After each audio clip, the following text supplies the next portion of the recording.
क्या आपको एक तथ्य पता है? भारत की आजादी के बाद जो एक सबसे बड़ा ऐतिहासिक घटनाओं का दौर था वो 1990 का वक्त था। 1990 के वक्त में एक बहुत बड़े आंदोलन की गूंज पूरे देश में सुनाई दे रही थी।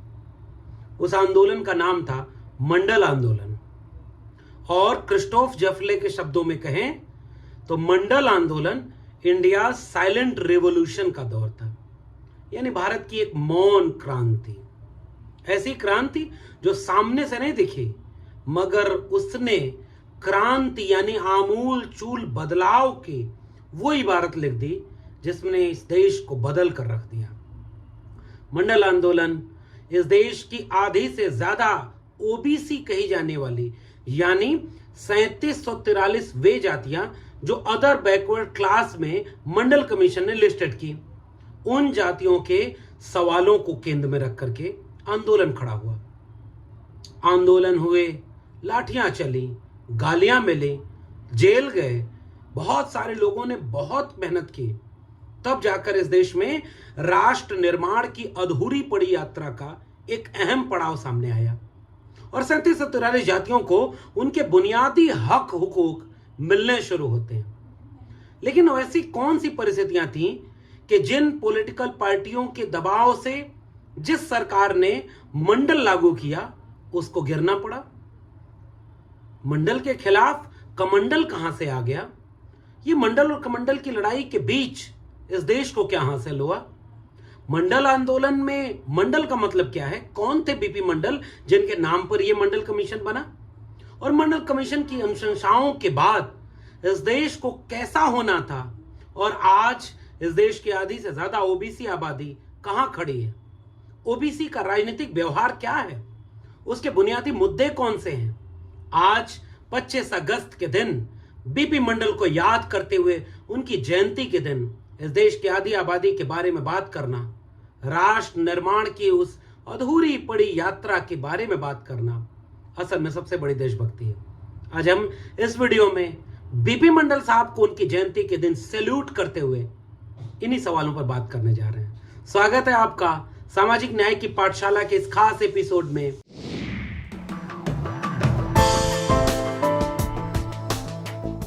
इतिहास की पुस्तकें जब तक सिलेबस में बदल न दी जाएं, सच्चे इतिहास को अपने घर तक पहुंचा लीजिएगा।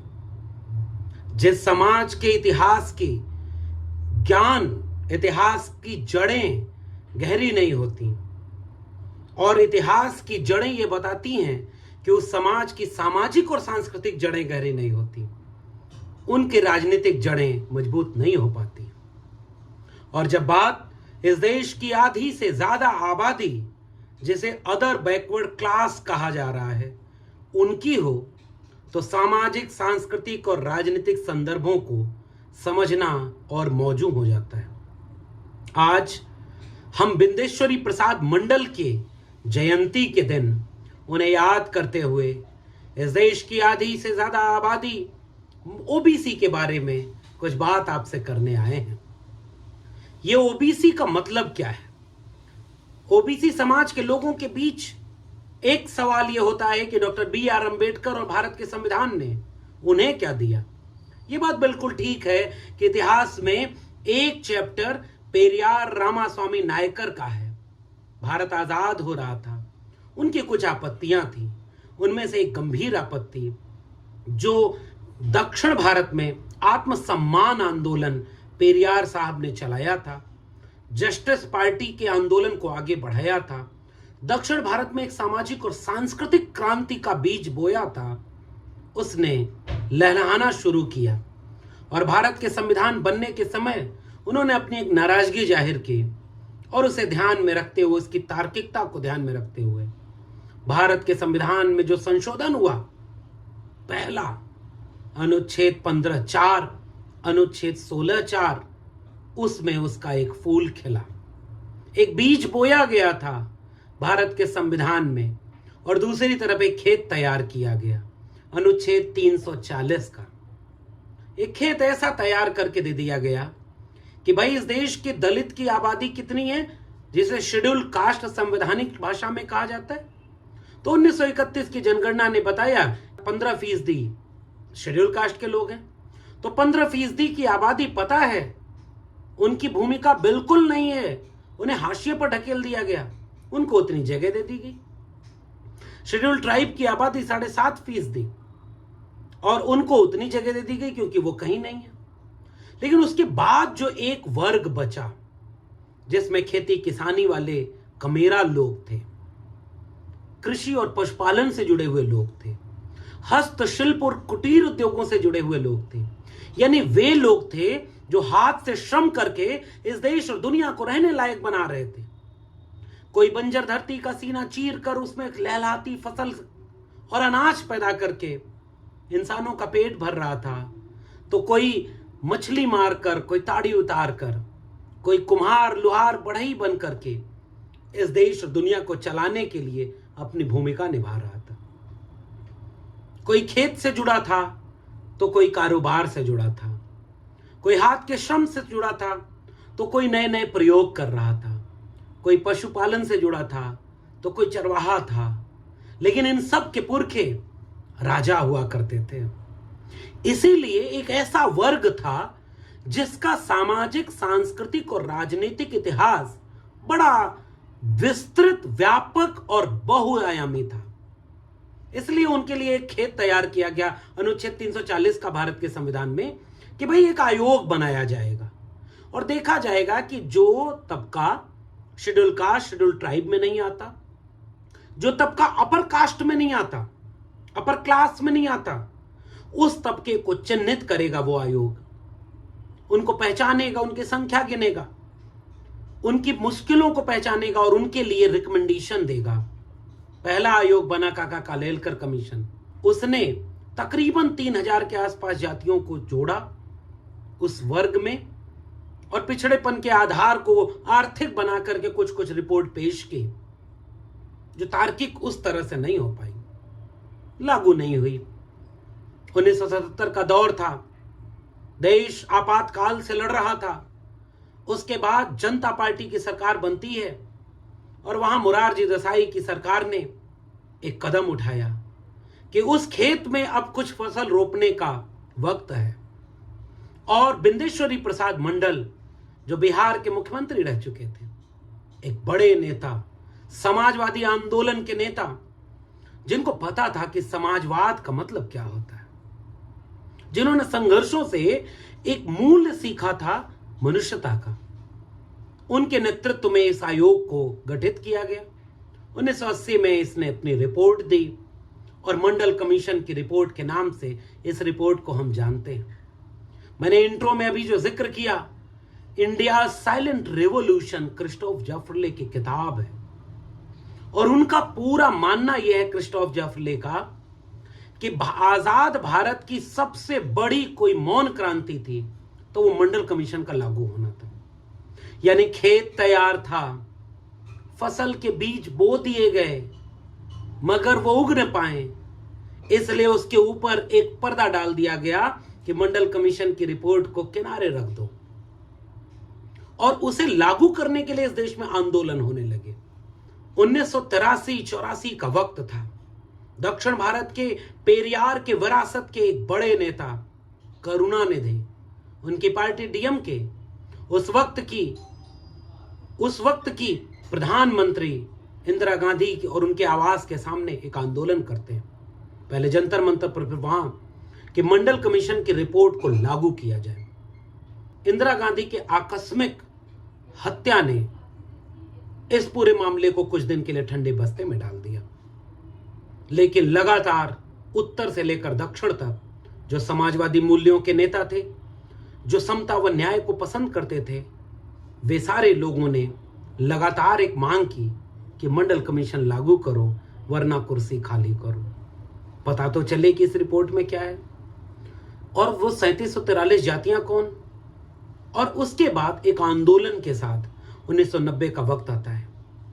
चाहे बहुजन समाज पार्टी के एक बड़े नेता माननीय कांशीराम हों कि जिसके जितनी संख्या भारी उसकी उतनी हिस्सेदारी के नारे हों, अब वोट हमारा राज तुम्हारा, नहीं चलेगा नहीं चलेगा के नारे हों, कि समाजवादी आंदोलन के नारे हों, 100 से कम न 1000 से ज्यादा समाजवाद का यही तकाजा। मिटे गरीबी और अमीरी, मिटे चाकरी और मजबूरी। और एक समाजवादी मूल्यों के नेता हों, चाहे वो कर्पूरी ठाकुर जी हों, चाहे वो उत्तर प्रदेश में रामनरेश यादव हों, चाहे उसके बाद की श्रृंखला में आदरणीय लालू प्रसाद यादव जी, आदरणीय मुलायम सिंह यादव जी, आदरणीय नीतीश कुमार जी और आदरणीय रामविलास पासवान जी, मान्यवर कांशीराम, ये सारे नेताओं के फेहरिस्त, और मान्यवर शरद यादव जी और तमाम ऐसे लोग जो लड़ाई दक्षिण भारत में करुणानिधि लड़ रहे थे, तमाम समाजवादी लोग लड़ रहे थे। उस लड़ाई के बाद एक दिन आता है जब 6 अगस्त 1990 कि विश्वनाथ प्रताप सिंह, जो कुछ दिनों पहले तक इस देश में एक मसीहा के रूप में इसलिए मशहूर थे कि राजा नहीं फकीर है, देश की तकदीर है। राजा मांडा विश्वनाथ प्रताप सिंह एक नए उभरते हुए सितारे थे, लोगों की आंखों के तारे थे। लेकिन उन्होंने जब मंडल कमीशन लागू करने की घोषणा की, 6 अगस्त, 7 अगस्त, 9 अगस्त, 13 अगस्त 1990, कभी इन तारीखों पर गौर करिएगा। इन तारीखों ने इस देश के इतिहास को बदल कर रख दिया। और 15 अगस्त 1990 का वो भाषण जो लाल किले के प्राचीर पर किसी रंग बिरंगी पगड़ी और लच्छेदार भाषा में पिरोया हुआ बनावटी भाषण नहीं, इस देश की आधी से ज्यादा आबादी के दर्द को पहली बार ये देश सुन रहा था विश्वनाथ प्रताप सिंह के लफ्जों में। विश्वनाथ प्रताप सिंह जिन्होंने ये घोषणा की कि हमने मंडल लागू करके इस देश की राजनीति का व्याकरण बदल दिया है। अब एक ऐसे बेटे का जन्म हो गया जो वापस मां के गर्भ में नहीं डाला जा सकता। इस देश की आधी से ज्यादा आबादी जो अन्य पिछड़े वर्ग के युवाओं की है, उनको जो हक अधिकार नहीं मिले हैं, इन्हें आप बहुत दिनों तक गुस्सा शांत करके दबा नहीं सकते। एक दिन यह अंगार फूटता जब आंख गरीब के आंख में आंसू, जब तक आंख में रहते हैं तब तक वो आंसू रहते हैं, लेकिन जब वो आंख से फूटते हैं तो वो अंगार बन जाते हैं, और जब धरती पर गिरते हैं तो उससे इतना सैलाब आता है जो किसी के रोके नहीं रुकता। इस देश के युवाओं को उनका हक मिलना चाहिए, यानी मंडल लागू करने के लिए आंदोलन, ताकि इस देश की 3743 जातियों को एक अधिकार मिला, नौकरियों में 27% आरक्षण। बिंदेश्वरी प्रसाद मंडल की मंडल कमीशन की रिपोर्ट इतनी तर्क वैधानिकता से तैयार की गई थी। उसने पहली रिकमेंडेशन की थी कि भाई आपके पास तो जातियों की गिनती का कोई ठोस नया आंकड़ा नहीं है, हम 1931 की जनगणना के आधार पर, जातिवार जनगणना के आधार पर यह रिपोर्ट तैयार कर रहे हैं। इसलिए पहला काम, अगर इस देश में आपको न्याय, समता, बंधुता लाना है तो पहला काम करिए कि जाति जनगणना कराइए। बिंदेश्वरी प्रसाद मंडल जी और मंडल कमीशन की मुख्य पृष्ठ पर ये जो वाक्य है, यह वाक्य बहुत कुछ कहता है। समानता केवल समान लोगों के बीच होती है। असमान लोगों के बीच अगर समानता की बात की जाए या समान नीतियां बनाई जाए तो वो कैसे असमानता को दूर नहीं करता, बल्कि असमानता को कायम रखता है। इस तर्जुमे को मैं पिछले दिनों जब बिंदेश्वरी प्रसाद मंडल जी की अपनी जन्मभूमि, कर्मभूमि, बिहार के मधेपुरा की वो धरती और मुरहो वो जगह, और मुरहो स्टेट के पुराने समाजवादी नेता बिंदेश्वरी प्रसाद मंडल, वहां के लोगों ने आमंत्रित किया। उस गांव में जाती हुई ये सड़कें, ऐसा लगता था कि मुझे अपने इतिहास से जोड़ने के लिए आंखें पलक भावड़े बिछाए हुए मेरा स्वागत कर रही हैं। मन भीतर से भावुक हुआ जा रहा था। इन सड़कों से गुजरते हुए, इस इमारतों के बीच पहुंचते हुए, बिंदेश्वरी प्रसाद मंडल स्मारक स्थल के सामने पहुंचते हुए दिल की धड़कन तेज हो रही थी और दिमाग भीतर से भरा जा रहा था। और जैसे ही वहां के चाहने वाले मेरे लोगों ने उस स्थल तक मुझे लेकर पहुंचाया और मैंने हाथ में कुछ फूल दिए कि ये उनकी याद, ये इनकी स्मृति का स्थल, जिस पर ये देखिए साफ तौर पर वो वाक्य लिखा हुआ है कि समानता केवल समान लोगों के बीच होती है, असमान लोगों के बीच तो असमानता की नीतियां बनानी ही पड़ेंगी। और ये पुष्प जब हमने इस स्थल पर रखा, ऐसा लगा कि वृक्ष के कोने पर हिलता डुलता एक कोमल सा, कमजोर सा पत्ता अपनी मजबूत जड़ से मिल रहा है। उस जड़ ने ऐसा लगा कि ताकत दी, और इस स्मृति स्थल पर मुझे ऐसा महसूस हुआ कि बिंदेश्वरी प्रसाद मंडल अगर कहीं यहां आसपास हैं तो मुझसे एक सवाल कर रहे हैं कि ये जो समान लोगों के बीच समानता और असमान लोगों की समानता को दूर करने की असमान नीति का मैंने जो बेगुल बजाया, मंडल कमीशन की सिफारिशों में मैंने 40 सिफारिशें जो सौंपी, मैंने एक मौन क्रांति का आगाज किया, मैंने राष्ट्र निर्माण की एक नई बुनियाद जो रच कर दी, आज तुम्हारे सामने वो कहां खड़ी है? ये सवाल मेरे कानों में गूंज रहे थे। और मुरहो स्टेट के आसपास मुझे लग रहा था कि बिंदेश्वरी प्रसाद मंडल इस देश की आधी से ज्यादा आबादी से अभी भी एक सवाल कर रहे हैं कि मैंने तो तुम्हें इतनी सिफारिशें दी कि बिना शैक्षणिक सुधार किए, शिक्षा में सुधार किए, शिक्षा का बजट बढ़ाए, सरकारी पैसे की शिक्षा किए, ओबीसी के लिए हर जिले में सरकारी हॉस्टल बनाए, हॉस्टल में ओबीसी को अलग से जगह देना, प्रौढ़ शिक्षा की बात करना, और शिक्षा क्रांति के आमूलचूल परिवर्तन किए बिना न तो ओबीसी का भला हो सकता है और न इस देश का भला हो सकता है। आज ये लड़ाई कहां खड़ी है? ऐसा लगा कि बिंदेश्वरी प्रसाद मंडल वहां मुझसे एक सवाल कर रहे हैं कि मैंने भूमि सुधार से लेकर के वित्तीय निगमों की स्थापना की जो तुम्हें एक रास्ता दे गया था, वो तुम्हारे देश को चलाने वाले लोगों ने उस रास्ते को कहां तक पहुंचाया? क्या उस पर ये देश चला? बिंदेश्वरी प्रसाद मंडल मुझसे पूछते हुए नजर आए कि देखो, जो 1 रुपए भी ले वो सरकारी संपत्ति है, प्राइवेट जैसा कुछ नहीं। और अगर सरकारी संपत्ति से कोई प्राइवेट संस्थान चल रहा है और प्राइवेट हो रहा है तो प्राइवेट सेक्टर में भी रिजर्वेशन लेना। क्या तुम रिजर्वेशन ले पाए? बिंदेश्वरी प्रसाद मंडल मुझसे पूछते हुए नजर आए कि मैंने लिख दिया था कि तुम प्रमोशन में रिजर्वेशन लेना, मैंने लिख दिया था कि जब 52% आबादी को अभी 50% की सीलिंग है तो 27% आरक्षण देकर जा रहा हूं, मगर तब तक ये न्याय पूरा नहीं होगा जब तक इनको आबादी के मुताबिक पूरा नहीं मिलेगा। तुम्हारे सामने ईडब्ल्यूएस रिजर्वेशन लागू हो गया, तुम्हारे सामने सुप्रीम कोर्ट कह रहा है कि अब 50% की कोई अपर लिमिट नहीं बची, तो क्या तुम 52% आरक्षण ले पाए जो मैं तुम्हें दे गया था? क्या उसे लागू करवा पाए? क्या प्रमोशन में आरक्षण ले पाए? क्या प्रमोशन में रिजर्वेशन ले पाए? क्या प्राइवेट सेक्टर में रिजर्वेशन ले पाए? मुझे लगा कि बिंदेश्वरी प्रसाद मंडल और तमाम समाजवादी आंदोलन के वे नेता जो जेल गए, लाठियां खाई, जिन्होंने तमाम मुसीबतें झेली, अपमान और जलालत सही, जातिवादी नेता करार दिए गए, उनका अपमान किया गया, मीडिया में बैठकर उनका चरित्र हनन किया गया, उनको अनपढ़, गंवार और जातिवादी कहा गया। क्या कुछ न झेल करके उन्होंने हमें यह बगिया सौंपी। और जिस दिन मंडल लागू हुआ, अनुच्छेद 340 के खेत में जो बीज पड़ा था पेरियार का, फूले का, डॉक्टर अंबेडकर का, जो बीज पड़ा था डॉक्टर राम मनोहर लोहिया का, जो बीज पड़ा था तमाम समाजवादी नेताओं का, 1990 में उसमें एक फसल आई। उन 2006 में आकर के जब हायर एजुकेशन और शिक्षा में रिजर्वेशन लागू हुआ ओबीसी का, तो उसमें एक दूसरी फसल आई।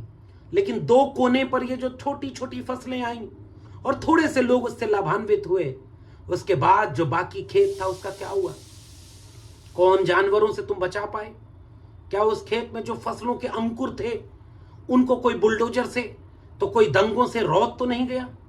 बिंदेश्वरी प्रसाद मंडल मुझसे एक सवाल पूछते नजर आए, क्या तुम्हारे समाज के लोगों को यह पता है कि मंडल आंदोलन के विरोध में कमंडल लेकर आने वाले लोग कौन थे? कौन था जो मंडल का विरोध खुलकर न कर पाया तो उसने धर्म के दंगे में इस देश को झोंक दिया? कौन थे वो लोग? क्या आप उन्हें पहचानते? क्या तुम्हारे समाज के 52% आबादी के लोग ये बात पहचानते कि किसने उनके हक हुकूक की लड़ाई को, एक राष्ट्र निर्माण के आंदोलन को दंगाई और धार्मिक सांप्रदायिक भारत में तब्दील कर दिया? उनके धोखे को क्या आपके समाज के लोग पहचान पाए? मेरे पास इन सवालों के जवाब नहीं नजर आ रहे थे। मैं कैसे बीपी मंडल को ये जवाब दे पाता कि बीपी मंडल साहब, जिनके लिए आप इतना कुछ लिख कर गए और आपके दिखाए रास्ते पर चलकर इस देश के समाजवादी, अम्बेडकरवादी और न्यायवादी लोगों ने, संविधानवादी लोगों ने लाठी खाई, जेल गए, मुकदमे सहा, अपमान सहा, उन्हीं के वारिस उनकी लड़ाई को उतना भी नहीं बचा पा रहे हैं जितना आप सब दे कर गए थे। आप और आगे कहां लागू करने का सवाल कर रहे हैं? जो मिला था हमारे समाज के लोग वही नहीं बचा पा रहे। 2022-23 का भारत अब वहां पहुंच चुका है जहां इस देश के संविधान को बदलने की बात की जाती है, इस देश का ओबीसी चुप है। 2022-23 के भारत में खुलेआम धर्म और मंदिर मस्जिद के नाम पर इस देश में दंगा का माहौल बनाया जा रहा है। कांवड़ यात्रियों पर फूल बरसाए जा रहे हैं और शिक्षा मांगने पर लाठी बरसाई जा रही है। मगर इस देश की आधी आबादी मंडल कमीशन की इन सिफारिशों को भूल चुकी है, जिसमें शिक्षा की क्रांति की बात की गई थी। शायद मेरे भीतर से एक आवाज आ रही थी कि बीपी मंडल साहब, आपकी विरासत के वारिस अब नए नए वारिस पैदा हो गए।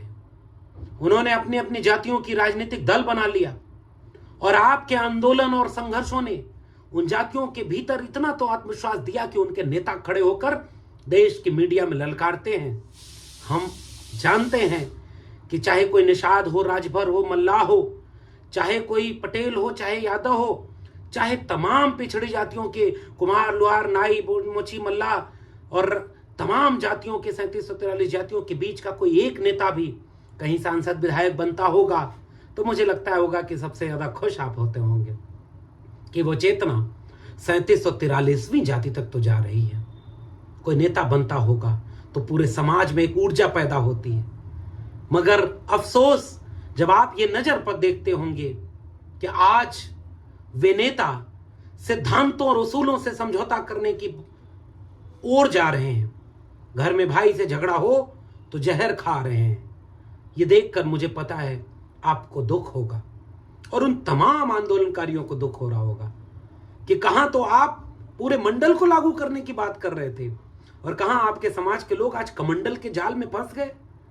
वो किसी पाखंडी अंधविश्वासी बाबा की कथाओं में जाकर अपने अपमान को सहने के साथ भी हिंदू राष्ट्र बनाने और संविधान बदलने की बातों के बीच भी वो कथा सुनने में व्यस्त हो गए हैं, वो भागवत में व्यस्त हो गए हैं। शायद उन्हें आज पता भी नहीं होगा कि मंडल का मतलब क्या था, मंडल आंदोलन की सिफारिशें क्या थीं, उन्हें कितनी बड़ी जगह मिलनी थी। और इन पर बहस करने की बजाय उनके समाज के नेता और उनके बिकाऊ लोग उनके वोटों का सौदा कर रहे हैं और लोग उनके साथ खड़े हो गए जिन्होंने मंडल के विरोध में कमंडल लाया था। और आज संविधान को बदलने और हिंदू राष्ट्र बनाने की मांग के बीच जो यज्ञ में हवन की तरह जलाया जा रहा है वो ओबीसी है। लेकिन मंडल साहब, मुझे ये भी पता है कि विश्वविद्यालयों से निकले, स्कूल कॉलेजों से निकले, गांव कस्बों से निकले कुछ और जो लोग जुनूनी पैदा हुए, जो पूरे देश और दुनिया में मंडल की बात करके आज भी ओबीसी को न्याय दिलाने की एकता बना रहे हैं, उनको देखकर आपको सुकून मिल रहा होगा। आप जब देखते होंगे मध्य प्रदेश और राजस्थान जैसे राज्यों में भी ओबीसी महासभा बनी है, छत्तीसगढ़ में ओबीसी महासभा बनी है, बिहार और उत्तर प्रदेश की राजनीति अब करवट ले रही है कि जाति जनगणना होनी चाहिए। कांग्रेस तक की पॉलिटिकल पार्टी को मजबूर कर दिया गया है कि नहीं भाई, जाति जनगणना पर आपको साथ खड़ा होना होगा। शायद आपको थोड़ा सुकून महसूस हो रहा होगा। मैं मानता हूं कि हम जो मिला उसे बचाने में नाकामयाब हो रहे हैं, मगर मैं उम्मीद करता हूं कि आज के दिन आज का ओबीसी इस मुल्क में झूठे और धोखेबाज ओबीसी को पहचानेगा और फर्क करेगा कि केवल अपनी जाति देखकर वोट देने की बजाय मुद्दा और विचार देखकर वोट देने से अगर वो बचा सकेगा तो 2024 में बहुत कुछ बचा सकेगा। कुछ लोग आ गए बीपी मंडल साहब, जिन्होंने झूठा ओबीसी का नारा दिया, वोट लिया और पूरे समाज को मंदिर मस्जिद की लड़ाई में और मंदिर के नाम पर, अंधविश्वास और पाखंड के नाम पर झोंक दिया। यह हो रहा है आज के भारत में। मुझे उम्मीद है कि ये बातें जो आज ओबीसी है धीरे धीरे ही सही सुन रहा है, समझ रहा है। वो सवाल पूछना शुरू करेगा कि तुम अगर प्रधानमंत्री बनकर के ओबीसी हो मान्यवर, तो जाति जनगणना का विरोध क्यों कर रहे हो, जाति जनगणना करवा क्यों नहीं रहे हो? अगर आप ओबीसी हैं तो बताइए 340 लेटरल एंट्री के बाद जितने लोगों को आपने ज्वाइंट सेक्रेटरी बनाया उसमें कितने ओबीसी थे? आज देश के केंद्रीय विश्वविद्यालयों में कितने प्रोफेसर ओबीसी हैं, कितने वाइस चांसलर ओबीसी हैं, कितने ज्वाइंट सेक्रेटरी और कलेक्टर, डीएम, एसपी ओबीसी हैं, कितने ठेकेदार ओबीसी हैं, कितनी जमीन पर मालिकाना हक ओबीसी का है। मगर आज बीपी मंडल साहब, आप ये देख रहे होंगे कि नीट में आरक्षण लेने के लिए लड़ना पड़ा। ये तो गनीमत है कि दक्षिण भारत में पेरियार की जमीन पर खड़ा एक नायक, उसने लड़ाई लड़ी और नीट में आरक्षण मिला। और उत्तर भारत के राजनेताओं, खासकर समाजवादी अम्बेडकरवादी नेताओं को इस समय ओबीसी चेतना की ओर झुकते हुए देखकर सुकून मिल रहा होगा। आप ये देख पा रहे होंगे कि ये लोग अब सवाल कर रहे हैं कि अगर इस देश के केंद्रीय मंत्री ओबीसी बनाए गए तो उन्होंने ओबीसी का क्या भला किया। पिछले 9 साल में एक काम हुआ कि एनसीबीसी यानी national commission of backward class को संवैधानिक दर्जा मिला, मगर उसी national commission of backward class ने इस देश में यह सवाल जब पूछा कि ओबीसी को हॉस्टल में आरक्षण क्यों नहीं मिल रहा, क्योंकि ओबीसी एक्सपेंशन के नाम पर करोड़ों रुपया इन देश के विश्वविद्यालयों को दिया गया, और उसी एनसीबीसी कमीशन ने यह सवाल पूछा तो इस देश में कोई हलचल नहीं हो रही। उसी एनसीबीसी यानी पिछड़ा वर्ग आयोग ने जब उत्तर प्रदेश के 69,000 शिक्षक भर्ती में कहा कि आपने 27% की बजाय केवल 4.81% दिया है ओबीसी को आरक्षण, बाकी 20,000 से ज्यादा पदों का घोटाला कर दिया, उनका कोई जवाब नहीं मिला। बांदा से लेकर गोरखपुर तक केवल सवर्णों की नियुक्ति की जा रही, 13 पॉइंट रोस्टर तो किसी तरह हम रोक पाए, लेकिन आज भी कोई भी ऐसी मेरिट नहीं जा रही जिसमें ओबीसी की मेरिट जनरल से ऊपर चली जा रही। इतना बड़ा अन्याय। अगर 52% ओबीसी हैं और बाकी जहां भी इंटरव्यू से नौकरी मिल रही है तो 40% ये और 10% ईडब्ल्यूएस मिलाकर 50% का कोटा उनके लिए आरक्षित हो गया है जो अपर कास्ट लोग हैं, और क्रीमी लेयर ला करके आपको 27% पे रोक दिया, यानी 52 लोगों के लिए 27 जगह हो गई। ऊपर आप जा नहीं पा रहे अगर लिखित परीक्षा नहीं है तो।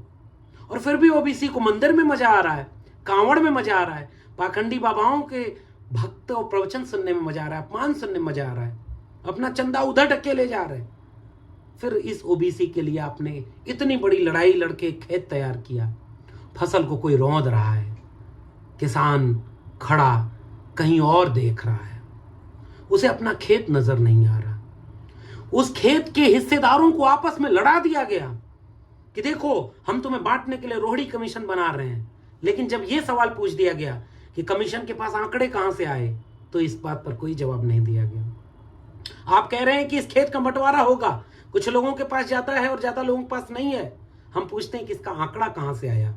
वो बंटवारा करने वाला कोई और है जो पूरे खेत पर उसकी नजर है, क्योंकि खेत के हिस्सेदारों को आपस में लड़ाकर वो फसल काट ले जा रहा है और हमारे किसान अपनी फसल नहीं काट पा रहे और ये बात नहीं समझ पा रहे कि जंग हारने का ये हुनर भी आजमाना चाहिए कि जंग अगर भाई से हो तो हार जाना चाहिए। जो मजबूत लोग थे उन्होंने गलतियां की, जो संख्या में ज्यादा थे उन्होंने लड़ाई तो लड़ी, कुछ चूक हो गई, नाक बड़ी दिल छोटा हो गया और थोड़ी सी एक खाई जो पैदा हुई, बाहर का पड़ोसी आकर के 2 बिल्लियों के हिस्से को बांटने के लिए बैठ गया और दोनों का हिस्सा खा गया, दोनों को लड़ा गया। कुछ गलती हमारी और फायदा उनका हुआ। खेत की फसल वो काट ले जा रहे, चाहे लेटरल एंट्री हो, चाहे जाति जनगणना हो, चाहे ईडब्ल्यूएस से ऊपर कट ऑफ ओबीसी हो, चाहे नियुक्तियों में केवल और केवल ओबीसी के बिना सारी नियुक्ति हो रही हो, चाहे कुलपति ओबीसी ना हो, चाहे ज्वाइंट सेक्रेटरी ओबीसी ना हो, चाहे बांदा से लेके गोरखपुर, डीयू से लेके जेएनयू में प्रोफेसर ना हो, फिर भी हम आपस में उलझे रह गए और कोई लोग हमारे जाति का वोट दिखाकर सौदा करते चले गए। बीपी मंडल साहब, आज आप होते तो ये देखकर अफसोस कर रहे होते कि आपका समाज कलम और किताब, संविधान और मंडल की बजाय कर्मकांड, अंधविश्वास, पाखंड में जा रहा, शिव चर्चा करा रहा, पूजा करा रहा, उसमें पैसा झोंक रहा और शिक्षा बर्बाद की जा रही, उसको चिंता नहीं। वो संविधान को बदलकर मनुस्मृति लागू करने वालों के साथ खड़ा है और जो उनके बीच के समाज के समझाने वाले हैं उनके साथ वो नहीं खड़ा हो पा रहा। मैं मानता हूं कि इस बात को देखकर आपको अफसोस हो रहा होगा, मगर शेर जंग गर के उस शेर के साथ कि हौसलों में फकत उतार सही, वक्त ज्यादा ही बेकरार सही, नाउम्मीदी से लाख बेहतर है एक उम्मीद दागदार सही। हम उम्मीद करते हैं कि मंडल की लड़ाई जाया नहीं होगी। हम ऐसा ख्याल और ख्वाहिश रखते हैं कि कमंडल पर मंडल भारी पड़ेगा और बस डर इतना है और खतरा यह है कि कहीं तब तक कमंडल मंडल की लहलाती फसलों को रौंद कर किसी बुलडोजर, किसी दंगा, किसी मंदिर मस्जिद की लड़ाई में इतना नुकसान न पहुंचा दे कि सालों साल लग जाए दोबारा इस खेत में कोई फसल बोने और पौधों को तैयार करने और फसल काटने में। कई पीढ़ियां लड़ी तो थोड़ा सा हासिल हुआ, और पीढ़ियों के लड़ने से जो हासिल हुआ वो चंद वर्षों में हाथ से लूटा जा रहा। हम सब आपस में लड़ करके बिखरे हुए चुपचाप तमाशा देख रहे हैं। कोई हमारे साथ चुप होकर तमाशा देख रहा कि बोलो मत, नहीं तो जेल हो जाएगी, मुकदमा हो जाएगा। और कोई हमारे खेमे से जाकर हमारे दुश्मन के खेमे में बैठकर दो चार और जानवरों को लुकार रहा, उस जाति वाले को टारगेट करो, सबसे ज्यादा हक इसने मार लिया है मेरा। और जब उस जाति को वो भेड़िया फसल लूट के ले गया तो क्या आपकी फसल छोड़ेगा? इस बातों को विचार करते हुए मैं उम्मीद करता हूं बीपी मंडल साहब, आपके संघर्षों और आप जैसे तमाम लोगों के जुनून से एक रोशनी जो जली है, हम उम्मीद करते हैं कि वो बुझेगी नहीं। सब फूट कमंडल जाएंगे, हम फिर से मंडल लाएंगे। आपको ये बातचीत कैसी लगी नीचे कमेंट बॉक्स में जरूर बताइएगा। बिंदेश्वरी प्रसाद मंडल साहब यानी बीपी मंडल को क्रांतिकारी सलाम, जय भीम, जय मंडल, जय संविधान बोलते हुए मैं आज के वीडियो यहीं खत्म कर रहा हूं। और आपके सुझाव जो हो नीचे कमेंट बॉक्स में दिखाइएगा। ये पैगाम अगर जरूरी लगे तो आवाम तक ले जाइए। जाग जाएं इससे पहले कि जागने लायक ही न बचे। बहुत बहुत धन्यवाद।